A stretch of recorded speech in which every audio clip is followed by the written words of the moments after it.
हम सब जानते हैं भारत दुनिया के अंदर ज्ञान की भूमि है।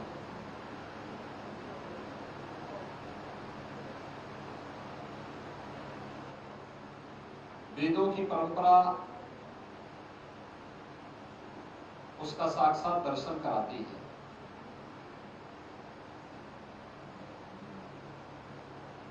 हमने वेदों के मंत्रों को हमेशा अपूर्ण से कहा है।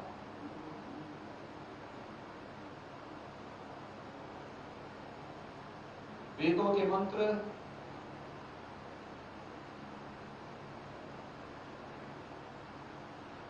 वैदिक मंत्र दृष्टा ऋषियों ने उद्घाटित किए।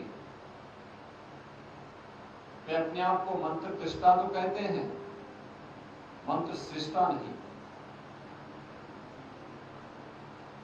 यही भारत की परंपरा है और उस परंपरा के साथ जुड़ते हुए समय समय पर आध्यात्मिक दृष्टि से परिपूर्ण इन पूज्य संतों का, ऋषियों का सानिध्य भारत के धराधाम को प्राप्त हुआ।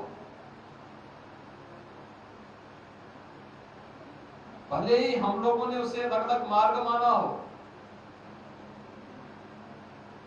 अद्वैत हो, द्वैत हो, विशिष्टा द्वैत हो, ये मंजिल में पहुंचने के लक्ष्य को प्राप्त करने के लिए अलग अलग मार्ग हैं। और जब जिस प्रकार के मार्ग का अनुसरण करके लोक के कल्याण का मार्ग प्रशस्त हो, हमारे पूज्य संतों ने उस प्रकार के मार्ग की राह हमें दिखाई। हमारी भारतीय मनीषा ने कभी ये नहीं कहा कि जो मैं कह रहा हूं यही धर्म है। हमारे ऋषि परंपरा ने, हमारे संतों की परंपरा ने तो एक ही बात कही कि महासना एन ददह सपंथा, यानी महापुरुषों के द्वारा बताया गया जो मार्ग है वही धर्म है। और धर्म की इस विराट व्याख्या को भारत के अलावा कोई दूसरा नहीं समझ सकता।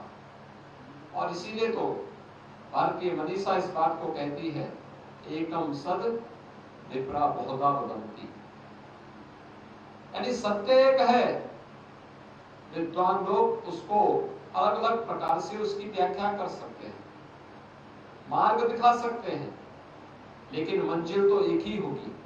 और यही मंजिल है जो आज से 1000 वर्ष पहले पूज्य स्वामी रामानुजाचार्य जी ने राह दिखाने के लिए, लोक कल्याण के लिए, उस समय आक्रांताओं से त्रस्त इस धरती को एक नया जीवन प्रदान करने के लिए उस समय जो दृष्टि दी थी, वह भारत की दर्शन की विशिष्टता, द्वैत की और परंपरा के साथ आगे जुड़ता है, जिसने भारत को एक नई राह दिखाई।